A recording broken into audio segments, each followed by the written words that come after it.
singing low while I pop a bottle off of your chain swinging, clang clang, and it costs a lot. Bitch, I'm always at the guala, yeah, and you are not badass beat. Keep on going till you hit the spot. Whoa, I'm a big bag hunter. Assalamualaikum warahmatullahi wabarakatuh. Waalaikumsalam warahmatullahi wabarakatuh. Baiklah teman-teman, di sini kita akan melanjutkan metode critical thinking yang akan dimulai oleh kelompok 2 dan kelompok 11. Untuk tidak memperpanjang waktu, kepada kelompok 2 dipersilakan untuk memaparkan materi. Baiklah, materi yang akan kita bahas pada pagi hari ini yaitu perbandingan dan interpretasi Nation E-Government Survey 2020 antara top 2 ranking Republik of Korea dan Indonesia.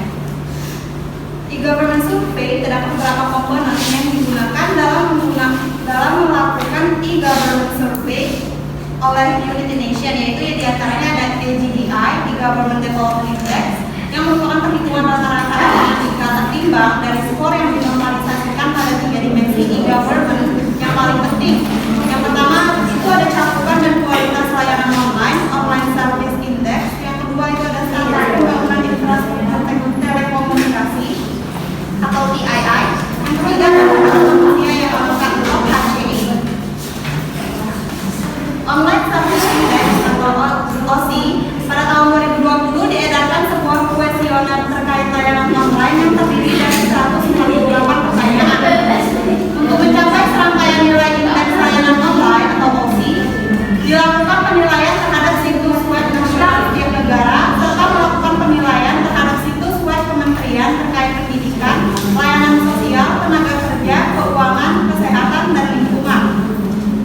Penilaian tersebut dengan melihat apakah fitur dari situs tersebut dapat ditemukan, digunakan, dan diakses dengan mudah, cepat, serta intuitif, sehingga situs tersebut dapat digunakan dengan fitur atau konten yang mudah ditemukan.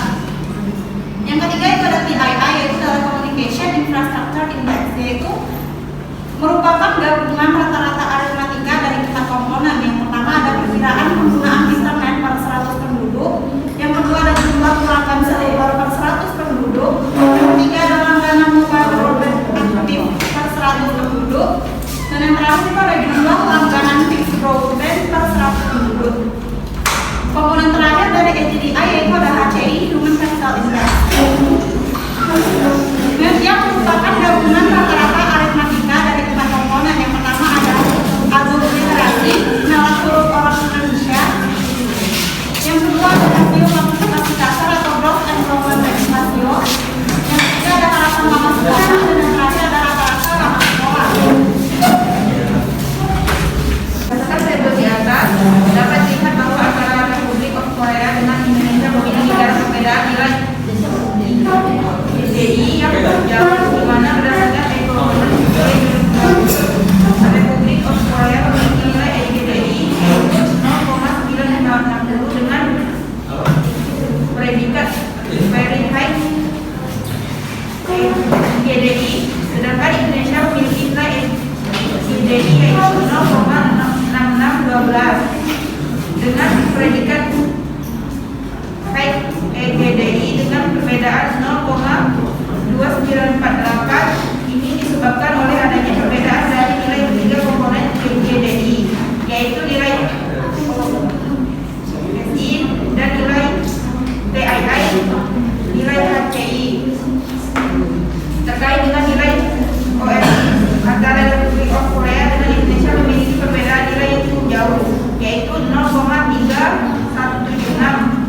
Kemudian terkait dengan nilai TII antara Republik of Korea dan Indonesia memiliki perbedaan nilai yang lumayan jauh, yaitu 0,4015.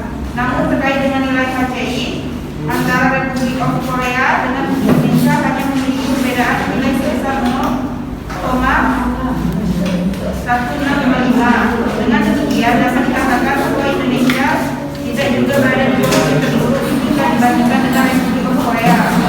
Mengingat seperti banyak negara yang berada di bawah Indonesia, namun dengan adanya perbedaan nilai dari setiap komponen ini, Indonesia mulai harus membenahi dan melakukan pengembangan lebih terhadap dari setiap komponen.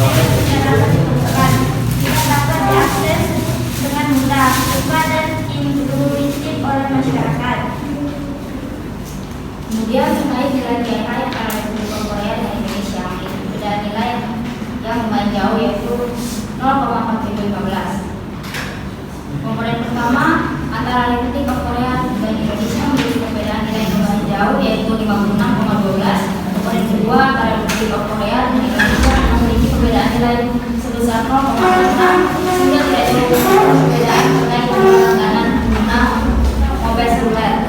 Selanjutnya komponen ketiga antara Republik Korea dengan Indonesia memiliki perbedaan nilai yang lumayan jauh yaitu 26,47. Dan yang terakhir terkait komponen keempat antara Republik Korea dan Indonesia memiliki perbedaan nilai yang jauh yaitu 38,28. Oleh karena itu dapat disimpulkan bahwa antara Republik Korea dan Indonesia terkait komponen 1, 3, dan 4 memiliki perbedaan yang cukup signifikan. Hal tersebut dapat disebabkan oleh sebagian yang memiliki mobil seluler mungkin tidak menggunakan mobil selulernya dengan internet untuk mengakses informasi. Layanan publik yang disediakan oleh pemerintah berbasis elektronik sebagaimana mestinya atau dapat juga disumbangkan oleh sebagian masyarakat yang belum mampu dan aktif dalam menggunakan internet sehingga perlu melakukan adaptasi terhadap era digital saat ini yang dimana dalam menjalankan fungsi pemerintahan negara mulai mengembangkannya berbasis elektronik yaitu e-government sehingga masyarakat perlu untuk beradaptasi dengan perubahan yang ada dan menggunakan internet dan mobil seluler untuk memperoleh manfaat yang sebesar-besarnya.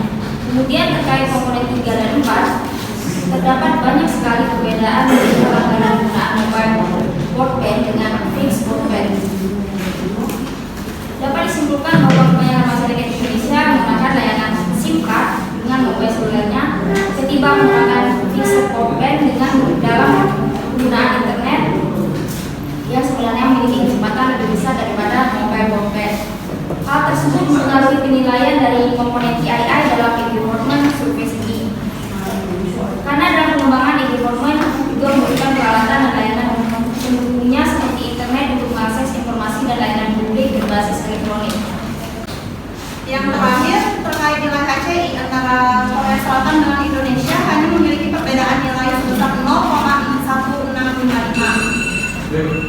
Dalam ukur HCI ini dilihat dari 4 komponen. Yang pertama mengacu orang dewasa, rasio partisipasi kasar, harapan lama sekolah, dan rata-rata lama sekolah. Perbedaan nilai setiap komponen tidak terlalu jauh yaitu di mana komponen 1 hanya sebesar 3,34, komponen 2 sebesar 17,32, komponen 3 2,79 dan komponen 4 4,03. Akan tetapi jika dilihat komponen 2 memiliki perbedaan yang nilai yang cukup jauh yaitu jumlah siswa yang terdaftar di setiap jenjang tanpa memandang usia. Namun jika dibandingkan dengan ketiga komponen EGDI, nilai HCI lebih tinggi sehingga dapat disimpulkan bahwa Indonesia lebih menaruh perhatian besar terhadap sumber daya manusia dibanding dengan penyediaan layanan infrastruktur telekomunikasi. Oleh karena itu, Indonesia perlu meningkatkan pengembangan e-government dari ketiga komponen tersebut. Sekian materi dari kelompok 2. Terima kasih. Baiklah, terima kasih pada kelompok 2. Selanjutnya kelompok 11 yang akan memaparkan materi. Teori perbandingan Singapura dan Indonesia pada tahun 2020. Pada tahun 2020 dengan cara mendatangkan foto wisata mancanegara ke Indonesia pada tahun 2019, khususnya wisata Singapura sebagai salah satu dari 5 fokus atau utama pemerintahan dalam memenuhi target tersebut. Penelitian ini menggunakan konsep pengertian branding yang artinya identitas sebuah bangsa dalam membangun citra positif negara di mata masyarakat internasional dengan tujuan meningkatkan daya saing negara di bidang investasi, perdagangan, dan pariwisata.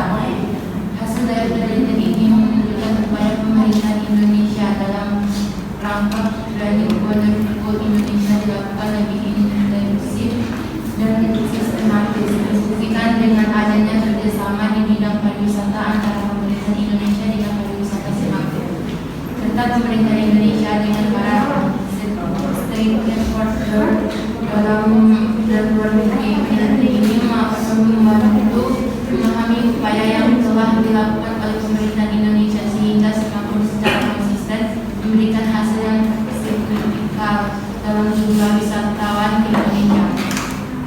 Penelitian publikasi ilmiah Indonesia pada 2016 mengalami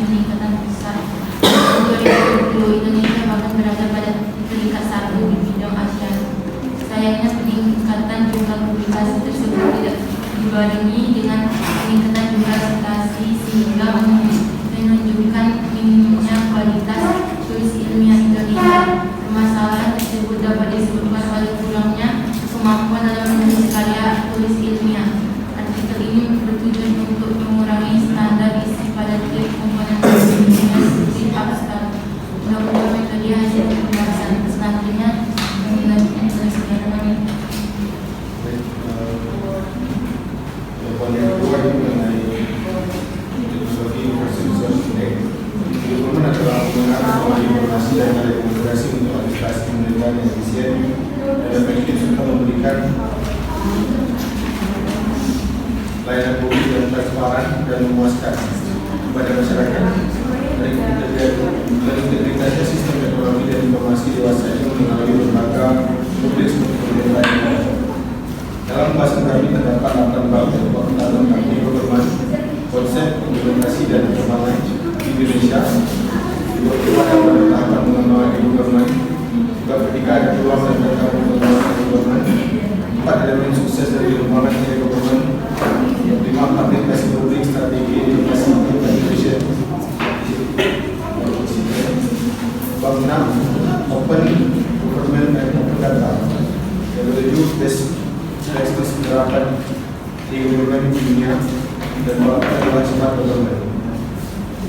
Tujuan utama e-government adalah untuk meningkatkan efisiensi dan kualitas layanan yang semua lembaga pemerintah di dunia ini mengalami efisiensi, terutama di negara yang sedang berkembang, sehingga diperlukan suatu informasi teknologi dalam menggunakan untuk membantu pemerintah dalam memberikan layanan kepada masyarakat. GPIP adalah suatu konsep yang atau model yang dapat dibantu organisasi baik swasta dan pemerintah dalam mengembangkan atau konstruksi lingkungan. Penelitian ini mengandalkan analisa faktor-faktor yang menggunakan ribuan olahan Anthony dan digital teknologi yang mengaruhi portal governance. Selanjutnya sumber tersebut dianalisa. Tujuan ini adalah untuk mengembangkan suatu konsep e-government yang meningkatkan e-government yang efisien dalam hal ini sehingga kinerja dan kepedulian terhadap lingkungan pemerintahan meningkat. Penelitian ini tujuan untuk menganalisis penerapan e-government di Kabupaten Merauke dan mengetahui kendala-kendala yang dihadapi oleh pemerintah daerah Kabupaten Merauke dalam mengembangkan penerapan e-government. Metode penelitian yang digunakan dalam penelitian ini adalah analisis deskripsi. Teknik pengumpulan data yang digunakan yaitu dengan wawancara mendalam, observasi, dan studi literatur. Teknik analisis data yang digunakan yaitu reduksi data, penyajian data, dan penarikan kesimpulan. Verifikasi data yang dilakukan peneliti dengan re-evaluasi dan melakukan analisis SWOT untuk menentukan strategi dalam pelaksanaan e-government di Kabupaten Merauke. Hasil dari penelitian ini: pertama, penerapan kebijakan e-government di Diskominfo Kabupaten Merauke yang dilihat dengan menggunakan 3 aspek, yaitu A. Dukungan pemerintah dalam pengembangan e-government belum maksimal. B. Ketersediaan sumber daya manusia di Dinas Kominfo Merauke masih terbatas. Dan C. Manfaat dari penerapannya e-government di Kabupaten Merauke masih terbatas. Yang kedua, peneliti memberikan 15 strategi untuk Dinas Kominfo Kabupaten Merauke dalam penerapan kebijakan e-government. Aspek diplomasi, strategi pertahanan semesta, dan irregular warfare adalah aspek penting jika dikombinasikan secara tepat akan efektif dalam strategi memenangkan peperangan, termasuk perang meredam pemberontakan yang mengancam disintegrasi negara Kesatuan Republik Indonesia. Makalah ini memaparkan perbandingan penerapan ketika aspek di atas dalam 3 kasus pemberontakan di Indonesia, yaitu Darul Islam atau Tentara Islam Indonesia di Jawa Barat, kemudian kelompok Redling di Timur Timur, dan Gerakan Aceh Merdeka GAM di Aceh.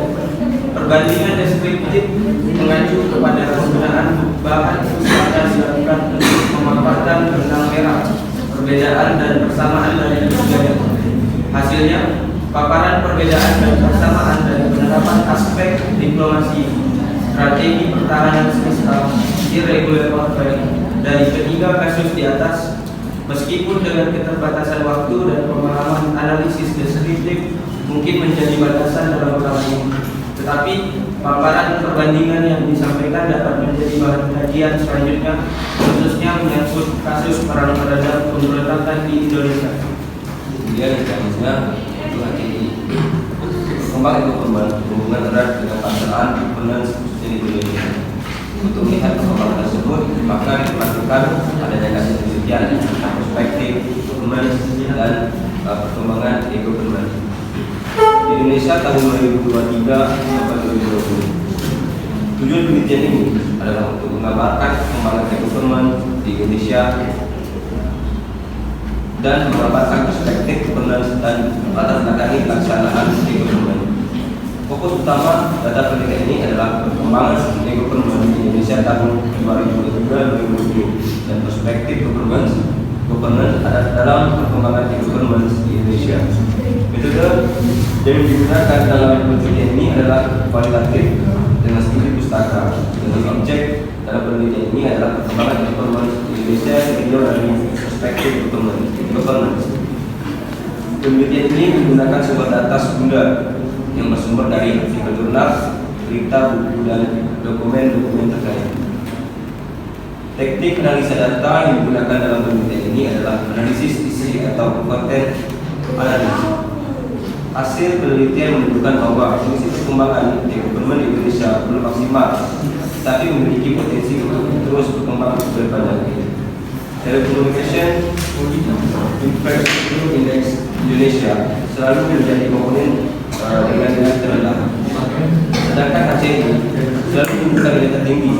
Indonesia memiliki diamond support dalam konsep digitalisasi sektor, tetapi elemen RPTG dan tidak dapat dipilih.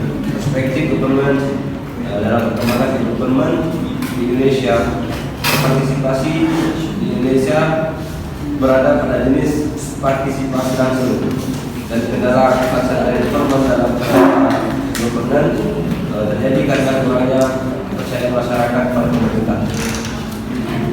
Hal yang pertama, perbedaan pemahaman tentang cara kerja government dan tantangan yang harus dihadapi oleh pemerintah terkait perubahan sistem tata kelola yang disesuaikan dengan pelaksanaan government. Jenis governance Indonesia dalam pelaksanaan government adalah jenis tata kelola yang kaku dengan kapasitas adaptif. Pemerintah atau tata kelola yang memiliki eksploitasi tinggi tapi eksploitasi rendah. Selama lebih dari government atau penggunaan dan pemaparan teknologi informasi dan komunikasi terbentuk di Indonesia untuk memastikan tidak keluarkannya instruksi presiden atau Impres nomor 3 tahun 2003 tentang kebijakan dan strategi nasional pengembangan government di Indonesia. Namun selama itu pula kinerja government Indonesia belum memenuhi norma yang ideal. Sebuah fakta dan data menyatakan bahwa pada tahun 2016 Indonesia mendapat ranking ke-116 dunia. Versi E-Government Development Index atau EDG turun peringkat 10 peringkat dibandingkan tahun 2014 dengan peringkat ke-106. Kondisi ini masih jauh berada di bawah negara-negara Asia Tenggara lain seperti Singapura yang itu peringkat keempat, Malaysia peringkat ke-60, Filipina peringkat ke-71 dan Darussalam peringkat ke-83. Sementara itu nilai online service index atau quality dan telekomunikasi infrastruktur indeks atau TII Indonesia juga masih berada di bawah regional Asia. Indonesia berada pada angka 0,3603 pada OSI dan 0,3016 pada TII. Sedangkan di kawasan Asia rata-rata OSI pada angka 0,5120 dan TII pada angka 0,3730. Melalui tulisan ini, penulisan berupaya menawarkan beberapa gagasan dan mengikuti rentang dan regimen lingkungan teori baru dalam lingkungan pengetahuan. Bahwa nampaknya pemerintah tidak bisa diharapkan lagi menjadi pemain atau agen sumber dan program pengembangan instrumen, melainkan sinergitas atau satu dari empat pemain yang mengingkari objek besar bernama informasi atau penata kelolaan, sama-sama dengan pihak swasta yang memiliki sertifikasi, kalangan investasi dan kreditisan profesional yang memiliki ide gagasan yang cerdas. Berikut adalah diagram perbandingan Singapura dengan Indonesia. Yang pertama, Indonesia pada tahun 2020 PDG-nya 0,6612 dan OSI-nya 0,6824, TII 0,5669 dan PCI 0,7342. Sedangkan Singapura pada tahun 2020 PDG-nya yaitu 0,915, OSI-nya 0,9447 dan TII-nya 0,8899 dan ACI-nya 0,8904. Baik, sekian dari implementasi dokumen di Indonesia. Merupakan tugas sebuah penggunaan teknologi internet untuk membayar memperluaskan informasi kepada masyarakat agar lebih memudahkan dalam pendidikan informasi. Banyak sektor pemerintahan saat ini ternyata sudah menunjukkan bahwa mereka sudah mendapatkan e-governance. Dalam prakteknya, e-governance adalah penggunaan internet untuk melaksanakan pekerjaan pemerintah dan pilihan publik yang lebih baik dan cara yang berorientasi pada pelayanan masyarakat. Pemerintah pusat sudah membentuk Departemen Komunikasi Informasi untuk melaksanakan ketersediaan sarana infrastruktur komunikasi dan informasi yang dikeluarkan oleh pemerintah pusat agar dapat diakses dan dibaca secara cepat oleh instansi dan institusi pemerintah yang ada di wilayah Republik Indonesia. Diikuti Kementerian Komunikasi dan Informatika (Kominfo) dengan pedoman yang mengatur semua instansi pemerintah baik pemerintah pusat dan daerah. Pedoman tersebut mengatur pengembangan infrastruktur portal pemerintah melalui elektronik pemerintah dokumen, perencanaan pengembangan e-governance, pelatihan etik, informasi komunikasi untuk mendukung e-government dan implementasi lokal situs web pemerintah Kementerian Komunikasi Informasi tahun 2003. Pemerintah Indonesia telah menetapkan 4 target dalam mendukung e-governance berikut. Tercantum sampai 2019. 1. Minimalkan transport dengan akses rekomendasi dan internet 100% terkonvergensi dan konvergens 80% dari siaran TV dan radio. Yang kedua, internet kecepatan tinggi, akses yang mampu menjangkau 49.000 ibu kota kabupaten dan dalam jaringan tulang punggung optik 21%. Penetrasi layanan program 20 Mbps dan 10% penetrasi layanan sumber 20 Mbps. 3. Mengoptimalkan frekuensi spektrum dengan tersedianya spektrum frekuensi 200 MHz untuk 12 program LTE. 4. Menghubungkan semua instansi pemerintah. Yang kedua, implementasi e-government di Singapura. Pengembangan e-government dimulai pada tahun 2020 dan juga untuk membangun pemerintah yang ada di Singapura menjadi teknologi informasi kelas dunia. Pemerintah Singapura sudah memiliki rencana dasar pembangunan jaringan teknologi komunikasi. Yang pertama adalah program kerja komputerisasi pelayanan sipil (Civil Service Computerization Program) pada tahun 1981, National IT Plan pada tahun 1986, dan IT pada tahun 2000, IT 2000 pada tahun 1980. Di Singapura selalu melakukan revisi ulang terhadap tata kelola pemerintahan agar menjadi lebih baik daripada sebelumnya. Penerapan tata kelola perusahaan yang baik potensi menunjukkan nilai perusahaan secara keseluruhan dapat beberapa tahun terakhir.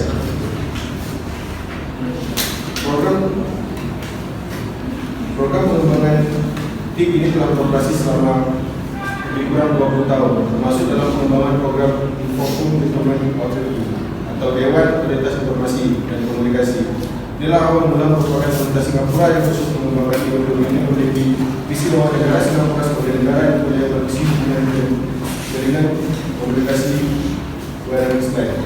Untuk mendukung visi tersebut, pemerintah Singapura meluncurkan Singapura One pada tahun 1998. Ini dapat dimaksudkan sebagai program dasar yang memungkinkan koneksi cepat jaringan internet untuk semua orang di rumah, kantor, sekolah, dan berbagai tempat. Program Singapura One ini berjalan pada 3 tahap, yaitu pada tahun pertama di tahun 1999, tahun 96 sampai 97 merupakan tahap pembangunan infrastruktur dan fungsi pelayanan. Pada tahun 98 sampai tahun 2002 pemerintahan. Jadi tahap penyusunan dan adaptasi awal dari infrastruktur yang telah dibangun. Tahap ini juga telah fokus pada pengembangan industri jaringan internet dan penjualan berbagai aplikasi lainnya. Mungkin saja kok dari kelompok 11. Baiklah, terima kasih pada kelompok 11. Silakan jika ada argumentasi atau sanggahan bahkan pertanyaan yang ditujukan oleh masing-masing kelompok. Pada kelompok ini silakan.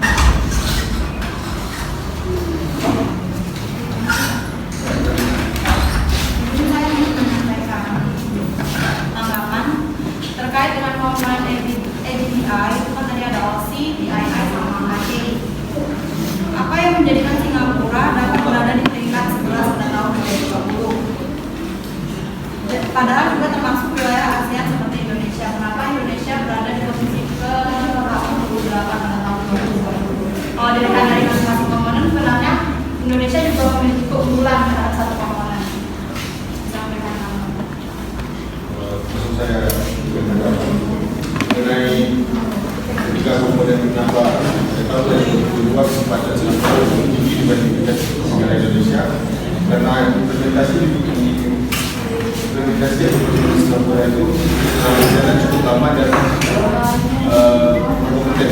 Jadi pada tahun 2020 Indonesia sebenarnya mengalami Singapura mengalami perbaikan sebenarnya karena ada beberapa komponen seperti OSI itu dari tahun 2014. Saya OSI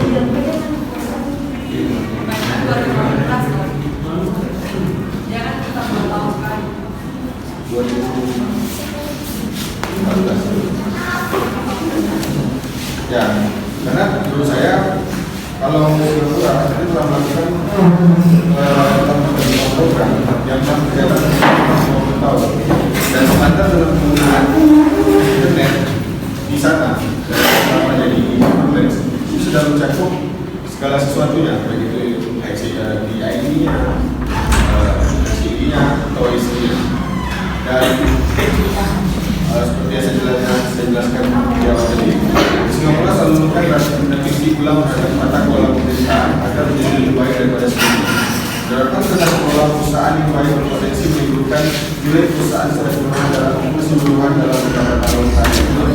Program ini dilakukan selama lebih kurang 20 tahun dan termasuk pengembangan program fokus development technology. Dewan Otoritas Informasi ini ada dewan yang mengatur tentang otoritas maupun pemerintah di sana itu harus mengatur segala sesuatu itu harus berbasis government. Berarti dia memprioritaskan bahwa pelaksanaan government itu secara elektronik dari abad 19 itu kan? Ya.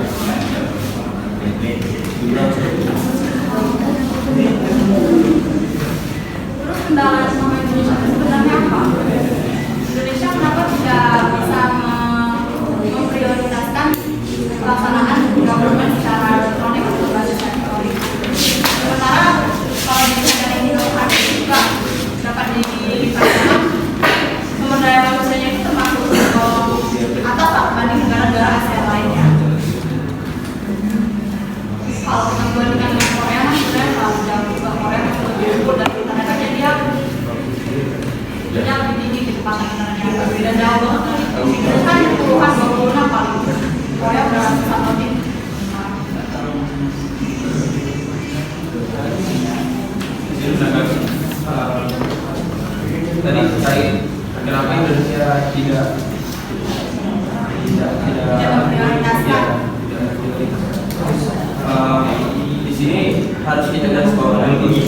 bukan tidak memprioritaskan, tapi mengingat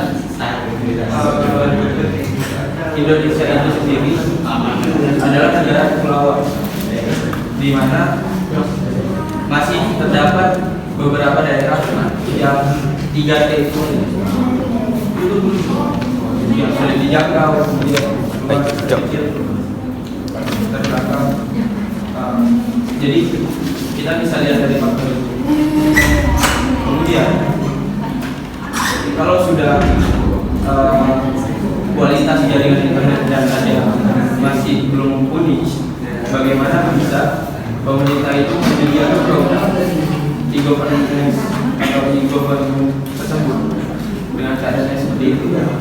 Nah, makanya saat ini pemerintah Indonesia sedang menggempur yang namanya kualitas jaringan internet. Jaringan internet diperbagus dan daerah-daerah terpencil terluar itu mulai disediakan jaringan internet gratis.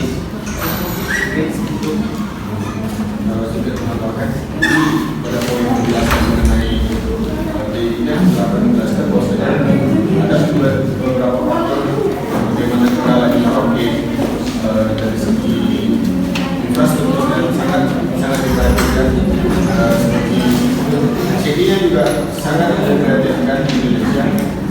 Jadi kalau kita katakan kenapa perbandingannya Indonesia dan pasangan calon Indonesia dan Singapura, Indonesia dan Korea ini tidak bisa dibandingkan dengan satu sisi. Karena pertama, Korea adalah dua negara yang baik, dan mereka memiliki tempat di setiap sudutnya itu harus lebih beda karena ada persaingan politik di antara dua negara. Jadi apapun tetap Korea selalu lebih bagus karena memang mereka hanya satu bagian negara yang tidak terpisah oleh dua negara. Kalaupun ada pulau Dewasa, infrastruktur itu lebih mudah dibangun. Nah, terkait kenapa Indonesia tidak memperhatikan infrastruktur yang lebih baik terhadap e-government? Yang pertama, kita bergantung terhadap kebutuhan internet ini sebagai kebutuhan dari itu, bukan kebutuhan sosial. Jadi segala sesuatu yang berhubungan dengan internet itu selalu membutuhkan terminal dan kesempatan menghasilkan kebutuhan internet. Kalau di Korea, setahu saya segala yang berhubungan dengan internet atau menerapkan segala sesuatu itu digunakan dengan baik. Segala sesuatu yang ada di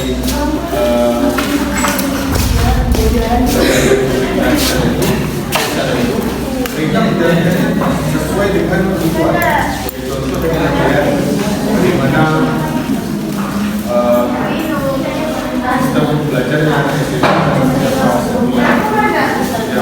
yang cuma di sana yang sistem di sana sekarang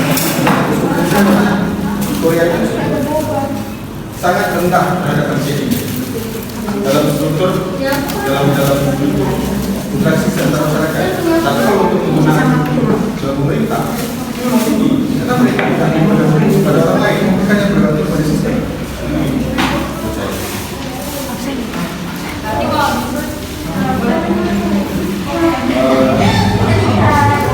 Sedikit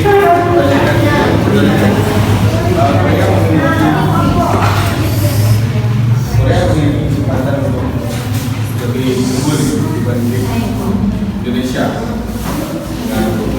dengan cukup tinggi, agak sangat tinggi.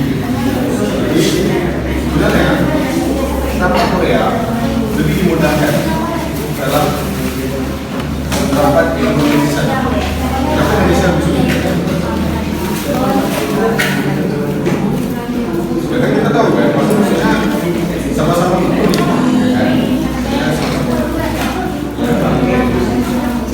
Sebenarnya kalau di Indonesia itu kan 3 sudah mulai dilakukan, tidak ada yang besar kayak di beberapa kota Surabaya ada di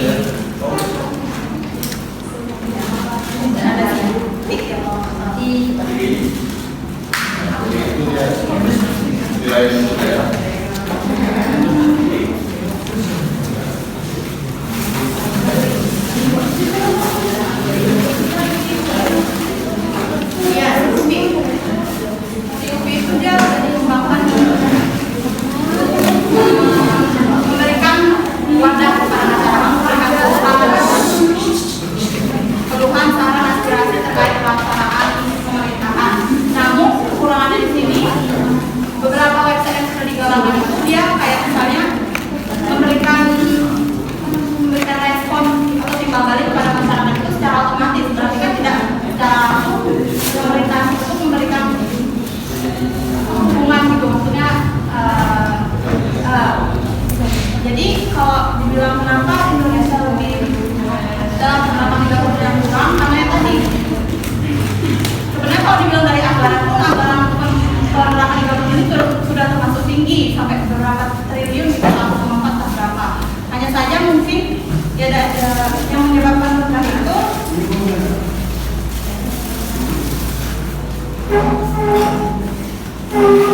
regulasi datanya antara masing-masing pemerintah yang tidak memberikan yang namanya sistem open seperti di Korea. Kalau di Korea itu tidak sistem open, jadi antara data kementerian satu dengan kementerian itu saling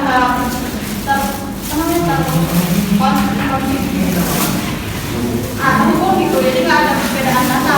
Cuman kalau di Indonesia ini seperti misalnya dia ada fitur ini tidak bisa diakses oleh masyarakat pada umumnya atau dibatasi. Itu kan termasuk kayak ya dapat menghambat ke karena juga pemerintah menunjukkan dia namanya transparansi atau akuntabilitas dalam penerapannya. Terus juga pasti dari segi perencanaannya beberapa kendala yang tidak kemudian dijalankan sesuai rencana tersebut, dan juga kurangnya regulasi hukum dari penerapan government Indonesia. Dapat ini tuh hanya beberapa peraturan saja seperti hanya ada di Ibu Presiden. Terus kalau dari undang-undang hanya satu pasal tentang mungkin itu sih yang dapat menjadi kendala kenapa penerapan government Indonesia bisa mengungguli atau bahkan mengejar Korea.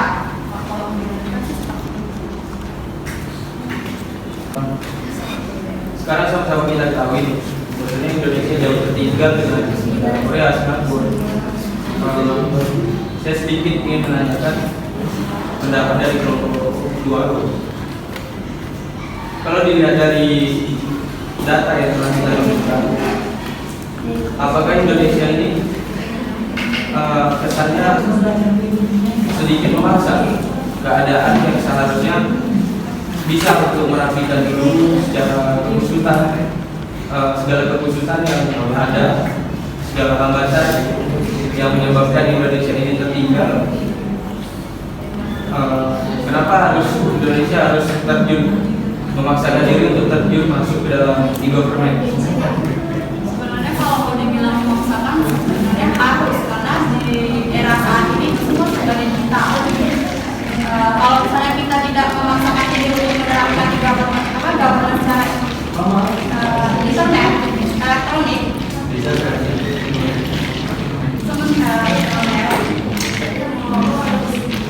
benar sih kalau dibilang Indonesia ini masih tertinggal dari beberapa aspek. Makanya kalau dibilang kenapa harus memaksakan diri itu sebenarnya harus, karena di era saat ini kalau kita tidak mengikuti maka kita akan tertinggal. Sementara dunia kayak gak usah dunia lah, Singapura tetangga sebelah pun dia sudah menggalakkan government itu sejak abad ke-19. Padahal kalau kita lihat Singapura itu minim tidak unggul dalam sumber daya alam, makanya dia memberikan aspek tertentu, satu aspek yang membuat dia lebih unggul gitu, kayak tadi kita ini. Kalau di dalam Indonesia ya Indonesia sebenarnya kaya sumber daya alam, hanya saja mungkin dari pemanfaatannya eksplorasinya yang kurang tepat. Tapi mungkin akan dibilang ya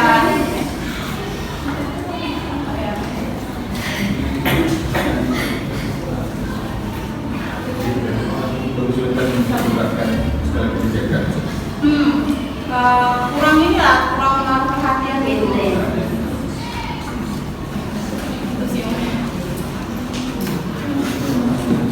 Atau dari saudara sendiri ada tanggapan lain?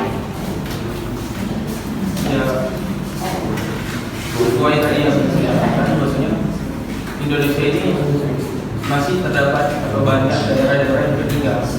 Nah, makanya saya tanyakan tadi pada intinya saya tanyakan kenapa seolah-olah Indonesia ini tidak mengakui bahwasanya e-government Indonesia jauh tertinggal oleh negara luar. Dan kenapa pemerintah Indonesia tidak menggalakkan daerah-daerah yang tertinggal dulu? Begitu. Nah, sedangkan kita ketahui sekarang segala sesuatu perkembangan itu berkembangnya di pusat. Untuk daerah-daerah lain itu lambat akan perkembangan. Jadi inti dari saya tadi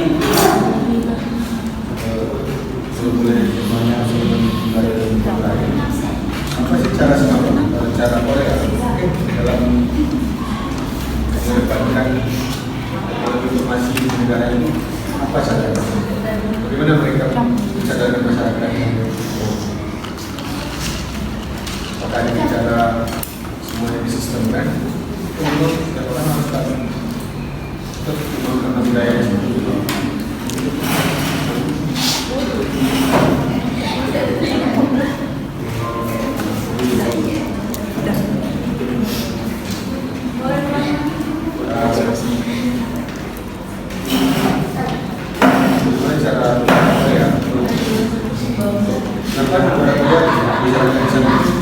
Bisa sadar kecenderungannya teknologi informasi bagaimana negara pemerintah Korea ini membuat program dan cara apa yang mereka lakukan untuk menyadarkan masyarakat untuk menjadi HCI yang setinggi itu, emosi yang setinggi itu, berita yang jadi TI yang seperti itu, apa cara dari negara Korea?